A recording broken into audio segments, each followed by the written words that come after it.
My name is Aubrey, 32 years old, living in a peaceful town in the state of Oregon. From the outside, my life once seemed like the kind many dreamed of, a small white house with a spacious porch, climbing roses blooming in the summer, and a husband who always wore a gentle smile. I met Ryan right after finishing my MBA and returning home to help my father with the family's real estate business. At the time, he was a delivery driver for a local company, his face sun-kissed and his eyes always shining with optimism. We met in a simple way. While I was delivering contracts to a client, my car broke down on the road. Ryan stopped to help without expecting anything in return. At first, my parents were cautious when they found out I was dating a man from a different background. But Ryan was tactful, always humble and, above all, had a way of making everyone feel at ease around him. Gradually, he won over my entire family. I remember clearly the first night I brought him home for dinner. As we left, my mother leaned in and whispered, "That young man is thoughtful, sweetheart." We got married when I turned 29. The wedding wasn't grand, but it was warm, with just family and a few close friends. On our wedding night, Ryan whispered in my ear, his voice trembling with emotion, "I'll do everything to make you happy." And at that moment, I believed him. With all my heart. Our early married life truly made me think I had chosen the right person. On autumn evenings, Ryan and I would wrap ourselves in blankets on the porch, sipping hot coffee and listening to the wind rustling through the maple trees. On weekends, we drove down to the Willamette Valley, stopping by small vineyards to taste local wine. Ryan often joked, "As long as you're with me, anywhere feels like paradise." I never mentioned degrees or status when I was with Ryan. I did my best to make sure the gap between us never became a burden. Whenever my father invited Ryan to business dinners, or offered him a desk job at the company, Ryan always politely declined with a soft smile. "Thank you, sir, but I want to find my own path." I respected that. Ryan worked hard, and the calluses on his hands were proof of his effort. He woke up at 5 a.m. to make his first delivery, and some nights he didn't get home until nearly 9 p.m. Even when he was tired, he always took the time to ask, "How was your day? Are you okay?" The way he looked at me made me feel like the luckiest woman in the world. Honestly, I used to believe that love was enough. I thought our different backgrounds or social positions would never come between us. Every time Ryan held my hand in public or kissed my forehead when we were alone, I felt more certain of my choice. We went through days that felt unbreakable together, but I never imagined that behind those gentle looks and sweet promises, a quiet storm had already begun to form, just waiting for the day to sweep away everything I tried to protect. We had been married for more than a year, and the seemingly perfect days began to show small cracks. They seemed insignificant at first, but enough to leave me uneasy. Every night as I lay in bed staring at the bedroom ceiling under the soft glow of the nightlight, I found myself counting the months that had passed instead of savoring the present. Ryan no longer held my hand as often. His caring questions in the evenings became rare. Instead, he often gazed out our bedroom window where the streetlights cast quiet streaks of light. I felt the distance between us growing, like an invisible, chilling wall. One night, as I was cleaning up the kitchen after dinner, Ryan came in with a heavy expression, avoiding my gaze. His voice dropped, losing its familiar warmth. "Have you ever thought about why we still don't have a baby?" I froze. The plate in my hand nearly slipped, but I managed to set it in the sink. Taking a deep breath, I turned to face him. "Ryan, I worry too. But let's not put pressure on ourselves, okay? It's only been a little over a year." He shook his head, his tone sharp despite trying to hold back. "A year is a long time, Aubrey. Haven't you read about it? People get pregnant within less than a year. What about us? Where do you think the problem is?" My heart sank.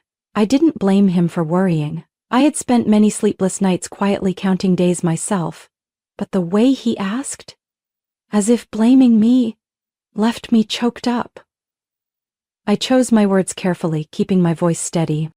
"Ryan, why don't we both go get checked? Maybe it's just something small. We can work through it together. What matters is that we're in this together." He met my gaze, and there was a coldness in his eyes I had never seen before. "Both get checked? What do you mean? You think I'm the problem? You're trying to pin this on me, aren't you?" I was speechless, his words slicing through me like a blade. I had never thought of blaming him. I just wanted us to face this hand in hand. "I didn't mean that," I said quietly, my heart tightening. "I just want us to figure this out together." I never said it's your fault. He gave a bitter laugh, shook his head and walked out of the kitchen. Forget it, Aubrey. You always know how to make things sound reasonable. But the truth? This is obviously a woman's issue. My mother said so. The chill of the kitchen matched the numbness that kept me still. My hand gripped the edge of the counter so tightly that my nails dug into the wood. His words echoed in my ears, each one striking my heart. From that day, Ryan truly changed. He started coming home late. At first, he'd text, busy at work, helping a coworker. But gradually, even those messages stopped. I sat alone at the dining table, dinner gone cold, the ticking of the wall clock becoming an ache in my head. One night he came home when the clock showed it was nearly 1 a.m. The smell of alcohol filled the room as he opened the bedroom door. I sat up and gently asked, "Where have you been so late, Ryan?" He threw his keys on the table and took off his jacket without looking at me. "I went out to unwind. Every man needs to blow off steam. Don't make a big deal out of it." I said nothing more. At that moment, I knew that saying anything else would only make things worse. Every night I lay there listening to the door slam, his staggering footsteps in the dark, the heavy breathing of a man who was becoming a stranger. And the next morning, I still got up early to make him coffee like always, telling myself that everything would pass, that my love would be enough to bring him back. But deep down, I knew I was only comforting myself. The following days passed in a blur. Ryan came home less and less, and whenever he did, his eyes avoided mine. His smile was forced, and polite small talk replaced the care that once made me feel like the most important person in the world. I kept trying. Every night, I still waited with dinner ready, still texted to check in, still held on to the hope that maybe he was just stressed, that if I stayed patient a little longer, everything would be okay. But the more I endured, the clearer I felt that the distance between us had become a chasm. Until one Sunday afternoon, when I had just returned from a business trip, suitcase in hand, stepping into the living room, I saw Ryan's phone lying on the table. The screen kept lighting up with messages from someone named Emily. I didn't mean to snoop, I really didn't. But then, a call came through, the ringtone echoing through the empty house, and Emily's name appeared clearly on the screen. My hand trembled as I picked it up, only intending to explain that Ryan wasn't home. But the woman's voice on the other end froze the blood in my veins. "Ryan, how much longer are you going to keep me waiting? I've already booked the restaurant. If you're afraid your wife will find out, just say so. I'll go by myself." I was paralyzed. In that single second, all the hope I had clung to collapsed like a sandcastle hit by a violent wave. I didn't respond, just quietly ended the call and set the phone back on the table. My heart pounded, not from fear, but from pain. That evening, I still cooked dinner like every other day. Ryan walked in around 8 p.m., eyes avoiding mine, a faint smell of alcohol as he took off his jacket. I smiled, trying to hide the storm inside. "Did you eat yet?" He shook his head and said curtly, "I'm not hungry, you go ahead." I pretended to clean up and took the chance to check his phone. My heart clenched when I saw a string of messages from Emily. Words of love, promises, selfies of the two of them at a bar, on the street, even in a hotel. I carefully took screenshots of every message, every picture, every date they planned. I emailed them all to my personal account, keeping the evidence as my final line of defense. My hands were cold, but I went through it all with a strange calm, as if I wasn't myself anymore. In the days that followed, I lived between two worlds. By day, I went to work, smiled at coworkers, fulfilled my duties as the daughter preparing to take over the family's real estate business. By night, I quietly documented every piece of betrayal Ryan left behind. From unfamiliar restaurant receipts in his jacket pocket to note scraps he forgot to destroy. One evening as I was tidying up the living room, Ryan left his phone on the table and went to shower. I saw the screen light up. "Same place tonight, I miss you." A message from Emily. I stared at that message for a long time, my heart tightening. At this point, what was I still hoping for? I had all the evidence I needed. I was only waiting for the right moment to end things with someone who no longer belonged to this family. I had thought I would be the one to speak first. So many nights lying silently next to Ryan, listening to his tired sighs, or the chill in his silence, I had asked myself, when would we face the truth? But in the end, it was Ryan who shattered the fragile shell of our marriage. It was an evening in mid-October, when the fallen leaves had turned the little road to our house golden. Ryan came home earlier than usual, without a trace of alcohol, without any rush, his face calm to the point of being frightening. We sat across from each other at the dining table, the warm light shining over the wooden table that had witnessed so many family meals over the past 3 years. Ryan lightly tapped his fingers on the table, then spoke evenly, as if discussing business. "Aubrey, I think it's time we stop." I wasn't surprised. Deep down, I had been waiting for those words for far too long. But his calmness made my heart ache, not from regret, but from realizing that the man who once promised to protect me for life could so easily let go. I looked straight into his eyes, the eyes that had once made me feel safe, now empty. "You want a divorce?" Ryan nodded. "I think it would be better for both of us. We both know there's nothing left to save." I was silent for a few seconds, then replied in a soft but firm voice.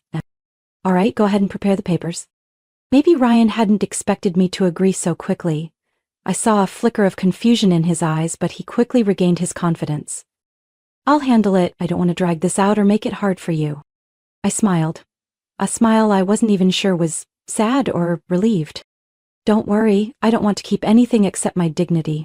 Just a week later, Ryan brought home a neat stack of documents, everything prepared and ready for me to sign right there at the kitchen counter.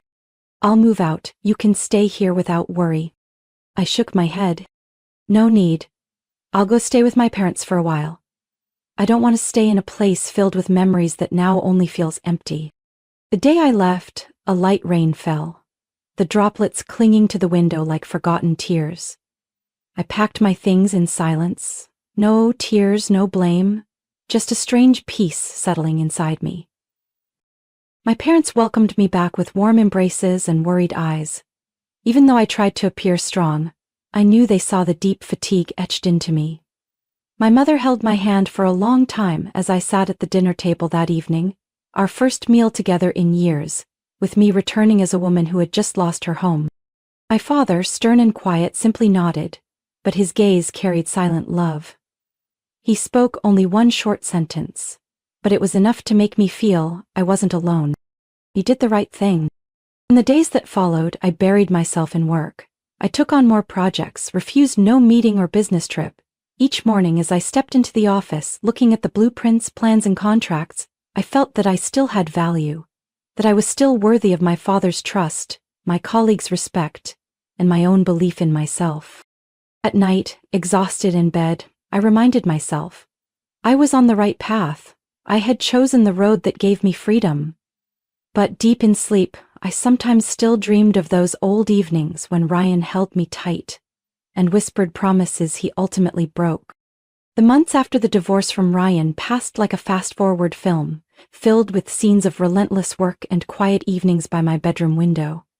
I threw myself into work as if it were the only way to fill the emptiness inside.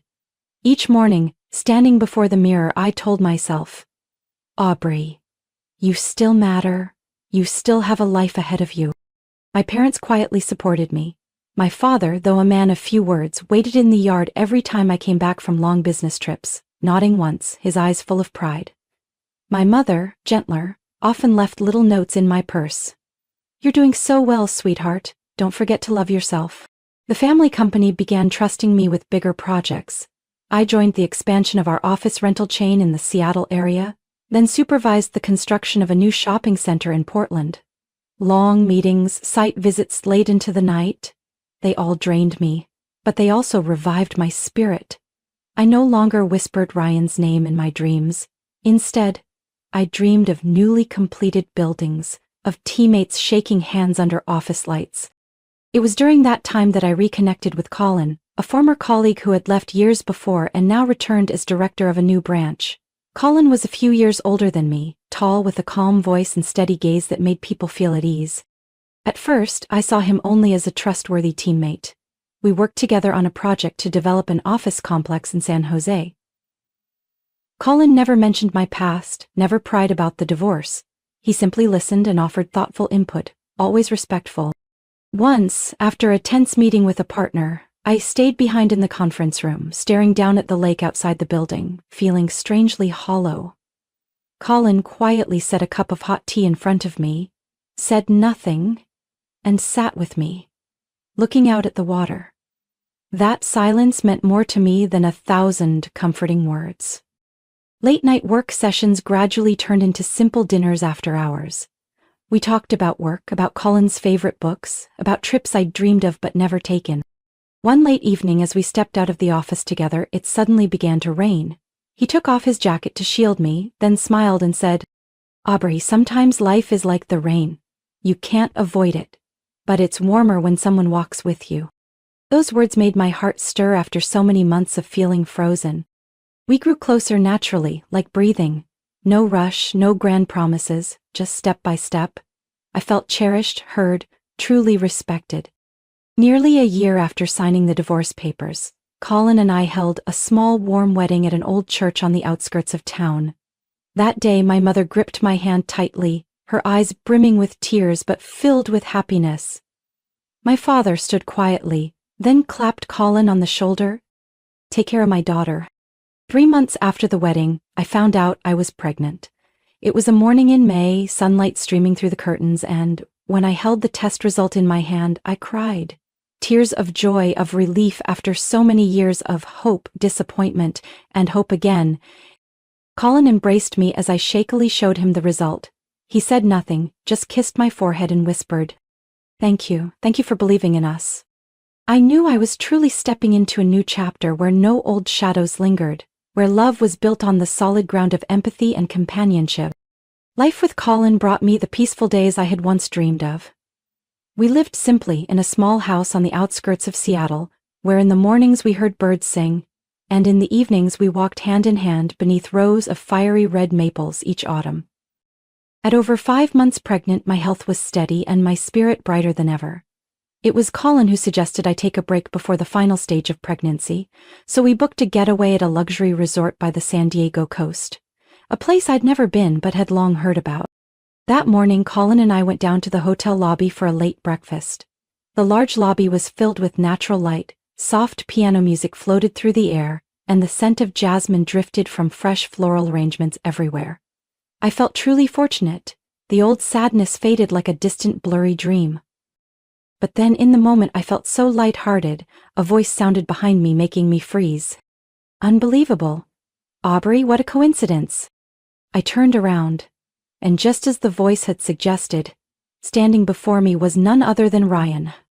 He remained in place, still carrying that old confident air, now with a slicker look, pressed dress shirt, stylish glasses, and his hand clasping that of a young woman with carefully done makeup and a smug smile. Ryan raised his eyebrows, his gaze sweeping over my belly before settling on my face as if trying to read me. "Let me introduce you," he said in a tone trying to sound friendly. "This is Brooklyn, my new wife. She's the daughter of Mr. Simmons, the chairman of Simmons Holdings." I simply smiled lightly, saying nothing. Brooklyn gripped Ryan's hand tighter, her eyes flashing with a hint of triumph. "Hello, I've heard Ryan mention you before," she said, her voice sugary sweet but with clear arrogance. Ryan continued, his smile widening, unable to hide his smugness. "Life is funny, isn't it? They say after the storm comes the rainbow. I feel like I'm standing under my rainbow now." Colin stepped up, resting his hand gently on my back, his gaze steady but calm. His presence felt like an invisible shield, making me stand even firmer. Facing Ryan, I spoke evenly. "Congratulations. I've heard of Simmons Holdings for a long time. Don't they lease space in the downtown tower?" Ryan inclined his head slightly, pride gleaming in his gaze. "That's right, Brooklyn likes to joke that the whole city knows her father's company." I tilted my head slightly, my smile still gentle. "Oh, that building. My father finalized the purchase 3 months ago. I believe I heard that Simmons Holdings still owes over 6 months' rent. Colin mentioned it to me the other day." The space seemed to freeze for a moment. Brooklyn blinked rapidly while Ryan stiffened. His smug smile faded, replaced by unmistakable unease. "You're joking, right?" Brooklyn said, but her voice was starting to tremble. I shook my head, my tone soft but firm. "No, if I'm not mistaken, my father's legal office sent the final reminder yesterday. We always want to maintain good relationships with tenants, as long as they keep their commitments." Colin gave my hand a gentle squeeze, just enough to remind me he was right there with me, facing this together. I met Ryan's gaze one last time, my voice calm but resolute. Enjoy your vacation. Oh, and if Simmons Holdings needs assistance, feel free to contact our legal team. They'd be happy to help. I turned and walked away, leaving them standing there, floundering in the undercurrent of truth just revealed. As Colin and I left the hotel lobby without looking back, I could still sense Ryan and Brooklyn frozen behind us. The sharp sound of Brooklyn's heels echoed, breaking the suffocating air. "Wait!" Brooklyn's voice rang out, trembling with both anger and fear. "What do you mean by that? Are you trying to smear my family's name?" I stopped and turned to face them, my expression calm. Colin's hand at my back was a silent reminder that I wasn't alone anymore. "No one's smearing anyone," I replied evenly. "Sometimes the truth is just hard to accept. Brooklyn, I'm sure you know your family's company situation better than I do." Ryan glanced at Brooklyn, his earlier confidence gone, replaced by confusion. "Brooklyn, what's going on?" he asked, his voice dropping. Brooklyn swallowed hard, her eyes on the marble floor. "I don't know. My dad hasn't talked about work much lately, but it's true, I've heard him getting frustrated over finances recently." Ryan's face fell. He gritted out, trying to salvage some pride. "Anyway, whatever's between me and Brooklyn has nothing to do with you, Aubrey. Don't think a few words from you will bother me." I only smiled, placing a hand on my belly. A natural gesture, but enough to render them both speechless. "Ryan," I said, my voice warm but firm, "you're right. What's between us no longer matters. But since you asked, I'll share so you can rest easy. I'm pregnant, 5 months along, and I'm truly happy with Colin." For a moment Ryan's gaze shattered. Brooklyn turned to him, her face tense. "What did you tell me? I thought you divorced her because she couldn't have kids." Ryan stammered, his hand clenching into a fist. "I didn't know about that." Brooklyn let out a bitter laugh, her voice laced with scorn. "Bravo, Ryan. So you gave up your marriage chasing some fantasy, and I got dragged into this mess." I said nothing more. Everything that needed to be said was clear as day. Colin gently led me away, but I could still hear the argument behind us, each word tearing through the hotel's elegant atmosphere. "My dad said the company's just facing temporary trouble. Everything will be fine," Brooklyn shouted. "Fine? Look around you. Even the building still owes rent. Who do you think still trusts Simmons Holdings?" Ryan's voice was nearly desperate. We walked farther, leaving the chaos behind. Back in our room, I sank into a chair, my hand resting on my belly, feeling the tiny heartbeat within. Colin sat down beside me, his eyes soft as they met mine. "Are you okay?" I nodded, a relieved smile spreading across my lips. "I'm really okay, Colin. Maybe for the first time in my life I feel like the shadows of the past no longer hold me." Colin took my hand, his eyes full of trust and love. "We have a long road ahead, Aubrey, and I promise, I'll walk it with you." Outside the window, the evening sun stretched golden over the deep blue sea. I closed my eyes, feeling the simple happiness I had worked so hard for all these years to find again. After the trip to San Diego, I returned to daily life, my heart lighter, as if I'd finally set down one last burden. What happened in that hotel lobby felt like fate's final farewell, closing a chapter I should have ended long ago. A few weeks later, news about Simmons Holdings began flooding major financial channels. Once praised as a pillar of the local economy, Simmons Holdings became the center of a financial scandal. First came reports of undisclosed loans the company had tried to hide. Then a wave of investigations revealed they had repeatedly mortgaged the same assets to secure funding, leading to a liquidity crisis. The company's stock price plummeted, branches shut down one after another, and employees protested over unpaid wages. I happened to see Ryan and Brooklyn on TV during a report about the scandal. They appeared exhausted, standing behind the closed glass doors of company headquarters. I saw no pride left in Ryan's eyes, only emptiness and confusion. Once, I caught my father's worried glance as he flipped through documents on Simmons Holdings in his office. I stepped in, gently placing a hand on his shoulder. "Don't worry, Dad, this'll pass." He looked at me, his expression softening, and nodded. "I'm not worried about the assets, I worry about you. But seeing how strong you are now, I'm at ease." His words warmed my heart. The truth was, I felt no satisfaction seeing Ryan and Brooklyn fall into such a state. I only felt pity for people who chose the wrong path, and for the version of myself who once placed all my faith in someone unworthy. My life now focused entirely on my little family and work. Every morning, Colin and I prepared breakfast together, listened to soft music and talked about the day's plans. My father began gradually handing over major decisions at the company, and I felt confident taking the lead. Not because I was his daughter, but because I was ready. At 7 months pregnant, I felt every tiny kick inside me as a reminder of what truly mattered, the future. Every night, Colin and I placed our hands on my belly, whispering words of love to the baby soon to arrive. One time, while I was inspecting a new project site, a young employee asked me, "Aren't you afraid that what happened in the past might make you worry about the present?" No. The past taught me lessons, but it's no longer my chain. I just move forward. Because the future is worth far more. That evening, as I sat on the balcony overlooking the city's bright lights, Colin set a warm cup of herbal tea beside me. He sat down and took my hand. "Do you feel at peace now?" "I think I finally truly let it go. Everything that belonged to the past is at rest." Colin smiled gently, kissing my hair. "I'm here always to help you write the next chapter." And in that moment I knew I had completely stepped out of the shadows of the past, ready for a full future, with the brightest things ahead. Looking back on everything I'd been through, I understood that sometimes life forces us to face brokenness to learn strength and grow. From a woman once lost in pain, I found myself again, building a new life full of love and meaning. The past was no longer a haunting, but a precious part of my journey that helped me treasure the happiness I have now. Today I live with gratitude, ready to face whatever challenges come, with my partner by my side and our little family. What do you think of Aubrey's story and the choices she made? Share your thoughts in the comments, and don't forget to follow the channel for more meaningful stories about family life.